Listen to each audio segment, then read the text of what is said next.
so wonderful to be with so many friends here today. Are you excited? God bless America.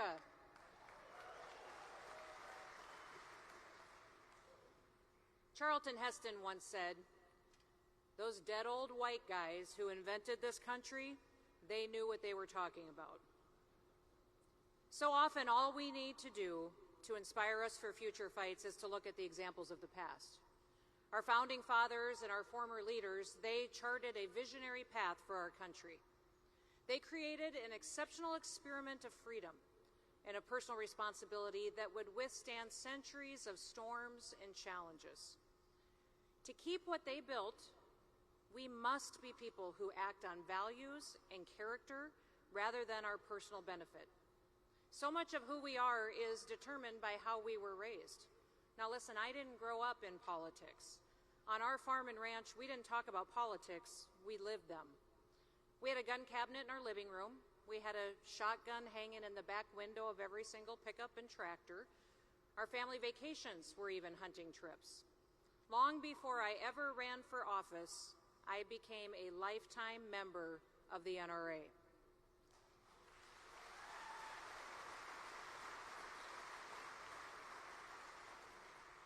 My dad taught us life lessons.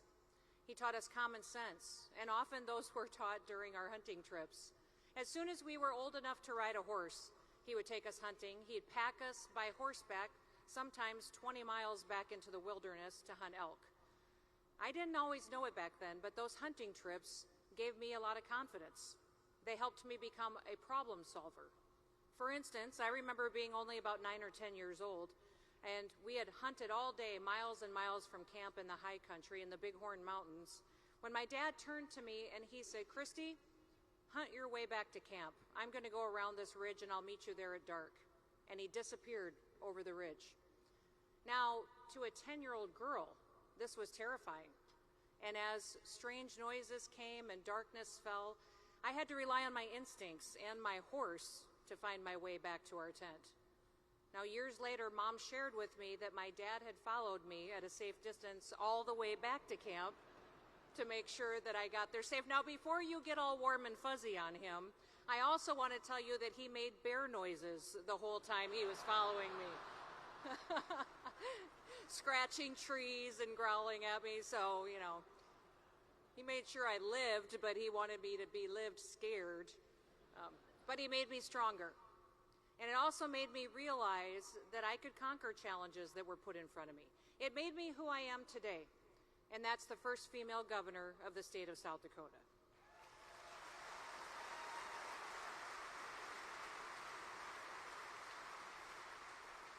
Now, with me today, I have my husband, Brian, who has been with me every step of the way for the last 31 years. Now, I want to thank him for all of his support, but also for the amazing family that we've been blessed with. And speaking of family, I've got 3 kids, 2 son-in-laws, and did you know that I'm also a grandmother? Not just once, but twice. Have 2 beautiful grandchildren.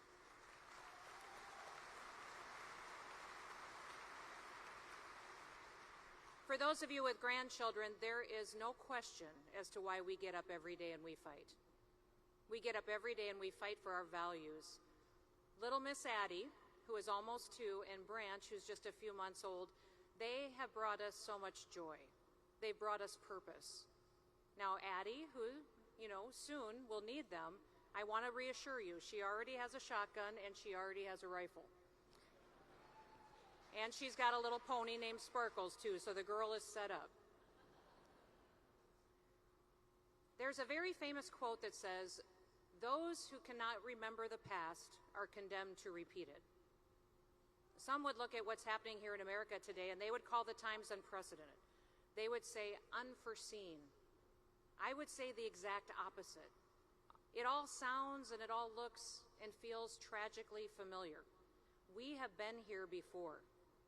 A country that's arguing over policies, a public that's discouraged and dismayed by the lack of public discourse, violence in our streets and in our schools, families grieving their children, and loved ones that were destroyed by a deranged maniac for no apparent reason, and a White House that is so hell-bent on grabbing power and control of your life they will do anything and stop at absolutely nothing to take it away. They will even take away your last tool of defense. The Second Amendment is about deterrence. It's about ensuring the government respects the rights and the liberty of citizens. A well-regulated militia being necessary to the security of a free state, the right of a people to keep and bear arms shall not be infringed.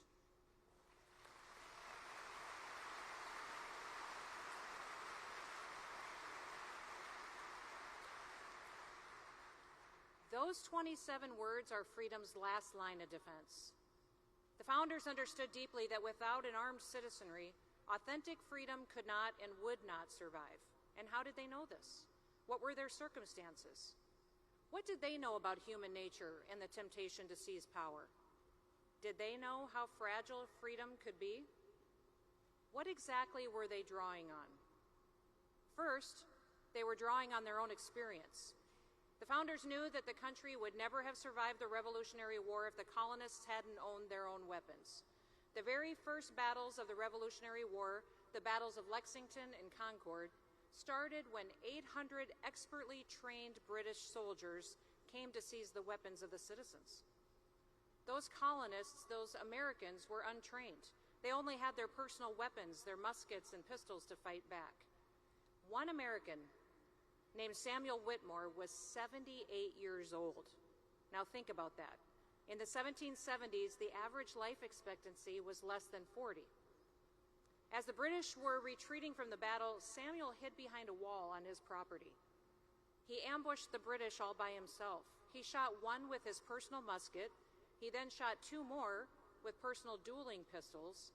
All three of those British soldiers died from their wounds. For his heroism, Samuel was shot in the cheek, bayoneted 6 times, and clubbed repeatedly. The British left him there to die, but he refused to. He got medical treatment and he lived another 18 years.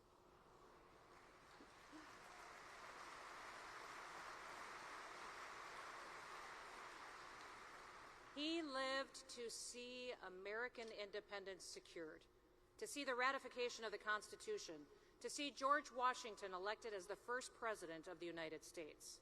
And when the Revolutionary War was over, Samuel Whitmore would go down in history as the oldest, perhaps even the bravest colonial militiaman. That's how the American people won the Revolutionary War. The Continentals challenged the infantry of the British Empire with the same firearms that they used to hunt squirrels and deer and to feed their families. Men like Samuel Whitmore did not ask for permission from their government to own their own firearms. They didn't need it. God gave them that right. Samuel defended his own personal property with his own personal weapons. He defended his own freedom. Ladies and gentlemen, we don't have any idea what heart is. We don't have an oppressive foreign government that's marching across our land and threatening to take everything from us. But we all have our part we need to play to defend our liberty. God gave you those liberties. God gave you the right to defend yourself and your family. Our government recognizes that right, but we do not have to ask permission to defend it. Each of us needs to be as bold and as brave as Samuel Whitmore. It doesn't matter if you're 18 or if you're 78. Now, what else did the founding generation understand? They knew human nature. Writing in 1775, Thomas Paine laid it out clearly. With avarice and ambition have a place in the heart of man, the weak will become prey to the strong. The history of every age and nation establishes these truths, and facts need little argument when they prove themselves. Today, I admit the future looks uncertain. I would say clearly it can be found the answers studying the past and striving to do better. Let's be teachable. The National Rifle Association has leaders who stand in the vortex for us today, such as Wayne and Susan. We see them and their family walk through the fire for us, and we are grateful for that. But we should also look at headlines from 25 years ago and see what we can learn for today. I want to reference a Washington Post article that was dated June 9th of 1998. It summarizes where we stood then in this battle for freedom, but it also reflects much of today's reality. The Post reported the following. The National Rifle Association installed Charlton Heston as its new president today and loudly applauded his pledge to steer the organization back to the political mainstream from what Heston described as the fringe of American life. The choice of Heston was seen in large part as a response to public relations problems for the NRA. They had intensified recently because of several school shootings and rising calls for stricter gun laws opposed by the group. Now, having the right messenger matters. You ask why I'm here today? Why do I boldly support the NRA? Now, I probably don't look like a traditional NRA member. The media would have us believe that the NRA is only made up of old white guys. And all you old white guys can be proud and raise your hands.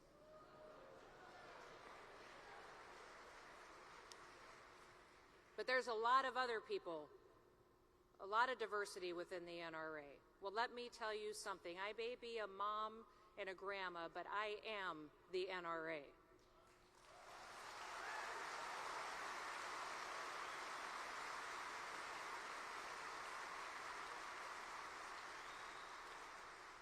Our daughters and our granddaughters, every American is the NRA.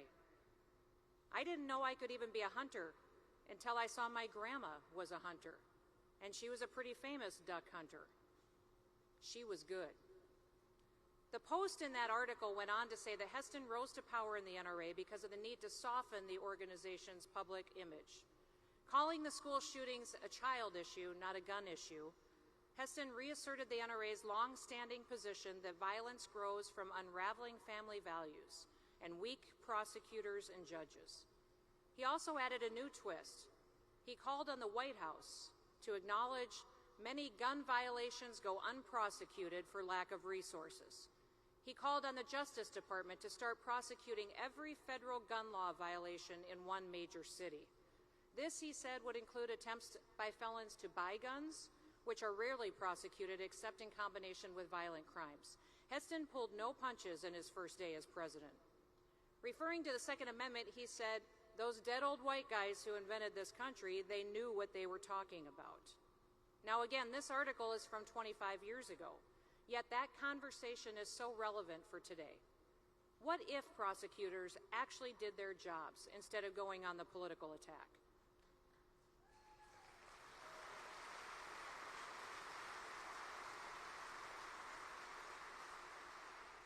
What if the laws we had today were actually enforced? What if, when tragedy happens, families gathered together, they bowed their heads, and they prayed for wisdom and discernment on how to heal hearts and minds, rather than to debate the methods used by those in society who do harm? Our problems are not new, yet the threat is greater. Every time our country stands in the path of danger, it is always the patriots to first hear the call. Even the most common man deserves uncommon freedom, and we, the patriots, must be resolved to take action. Why do the liberals and Joe Biden want our guns? Because it will make it easier for them to infringe on all of our other rights. As the late, great Justice Scalia wrote in the Heller decision, history showed that the way tyrants had eliminated a militia consisting of all the able-bodied men was not by banning the militia, but simply by taking away the people's arms, enabling a select militia or standing army to suppress political opponents. Well, Biden hasn't done that yet, but why is that? Why haven't they achieved their goal? It's because of you. Because each of you and every one of you is the NRA. Because we have successfully held off federal legislation that would infringe on our fundamental constitutional right to keep and bear arms. We have kept our rights from being infringed. And in the last few years, we've seen government overstep its authority more than ever before. I've said that China didn't just export COVID to the world. They exported communist lockdowns as seemingly the only way of stopping it.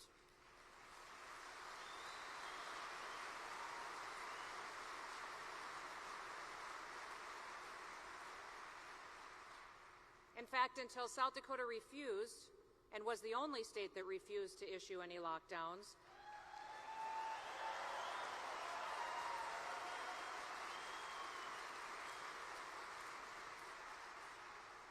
I don't know if political leaders even realized that there was another option. I was shocked at how quickly people gave up their freedoms. Politicians closed churches, so people willingly gave up their freedom of religion. Politicians said you couldn't gather in groups, so people willingly gave up their freedom of assembly. Politicians worked with social media companies to stifle dissent, so people willingly gave up their freedom of speech. I think the American people could learn a thing or two from the NRA. This is not a group of people who give up their God-given constitutional rights willingly.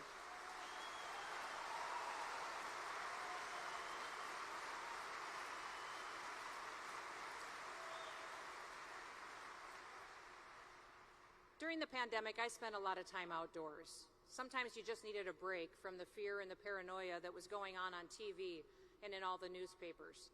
My family would often go and relax at a cabin, go fishing, go pheasant hunting. One day I made a video of me shooting a pheasant. I don't know if you've seen it. I had turned to the camera after shooting a bird and said, "Less COVID, more hunting."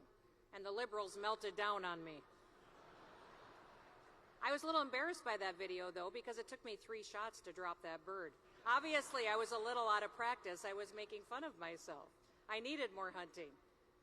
It wasn't my best day shooting, and I shouldn't have been surprised when PETA and all the liberal media came unglued and came after me. They couldn't believe that I would say less COVID, more hunting. I was kind of confused by it. Did they want more COVID or less hunting? But since then, we've had less COVID, so thank God. And we've had plenty of more hunting. In fact, South Dakota has the best pheasant hunting in the world. And if you haven't come to enjoy it with us, then you should. But South Dakota's greatest asset is our people. Our state motto is, "Under God, the people rule." And while enduring many challenges over the last several years, we have worked together to turn those challenges into opportunities. Our state is thriving as a result of embracing liberty and personal responsibility. We're setting the standard as the most Second Amendment-friendly state in the nation. The very first bill that I signed as governor guarantees constitutional carry for all law-abiding South Dakotans.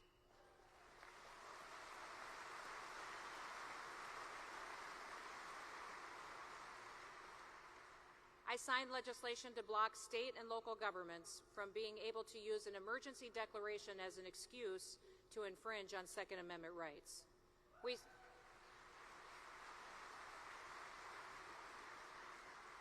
We strengthened our Stand Your Ground law.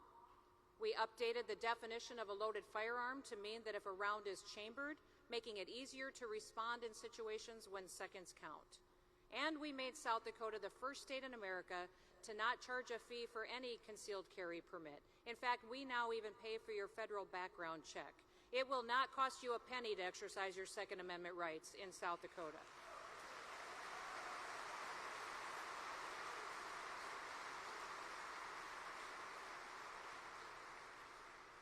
While leadership in Washington, D.C. fails to deliver meaningful solutions for the nation, our state will take action.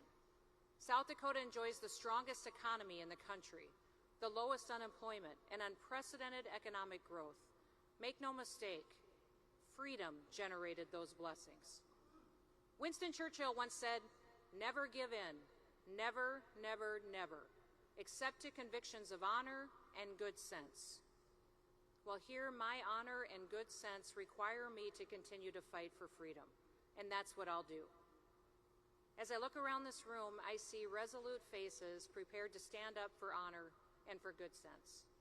You are prepared to defend our right to keep and bear arms. I also see a media at the back of the room who insists that we're crazy for doing so. They're prepared at times to shame us and to demonize us. I know they'll attack me for giving this speech and what I've said. But if they think that that's going to stop me, then they weren't paying very much attention during the pandemic. It's not just the media and the big government.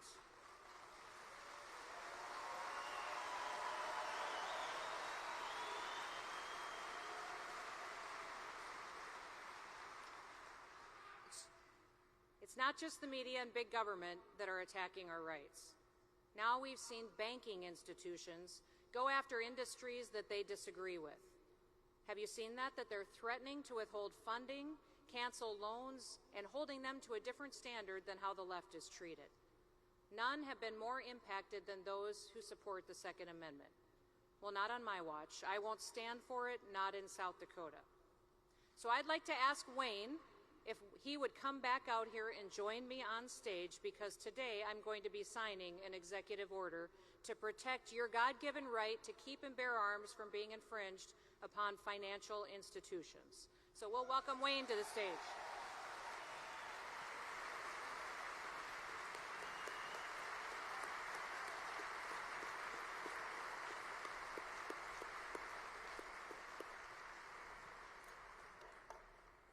Today I will sign an executive order to protect the God-given right to keep and bear arms from being infringed upon by financial institutions. My executive order, effective immediately, blocks state agencies from contracting with large banks that discriminate against firearm-related industries. Wayne, in 1787, Thomas Jefferson wrote a letter to James Madison, and he talked about how committed he was to freedom. He made this point in Latin, but it translates as, "I prefer dangerous freedom over peaceful slavery." Today with this,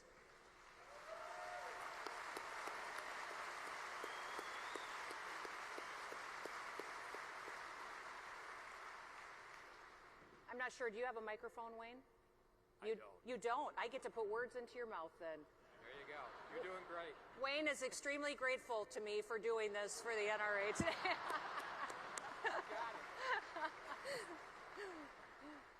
On behalf of everyone in this room, gun owners throughout the country, and all our members and firearms owners in the great state of South Dakota, Governor, God bless you. Oh, thank you. Thank you. You stay right here.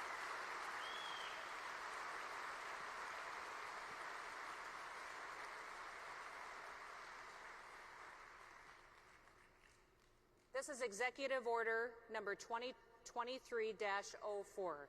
The State of South Dakota Office of the Governor, I will be signing it on behalf of protecting those industries related to the gun and firearm industry from being discriminated against by financial institution, banking, credit card, or otherwise.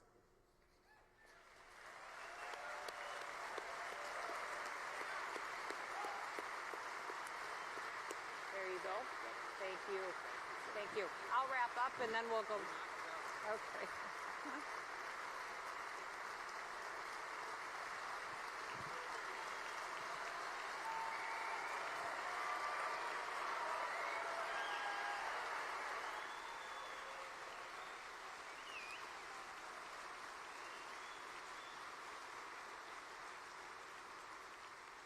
As you leave here today, I want you to remember that quote that Thomas Jefferson wrote to James Madison. "I prefer dangerous freedom over peaceful slavery." May we all leave here today inspired by our history and the blessings that we all enjoy, as well as the burden of responsibility that rests on your shoulders. Never give in. Never, never, never. Our freedom is in your hands. Thank you. Hey, Uncle Sam, put your name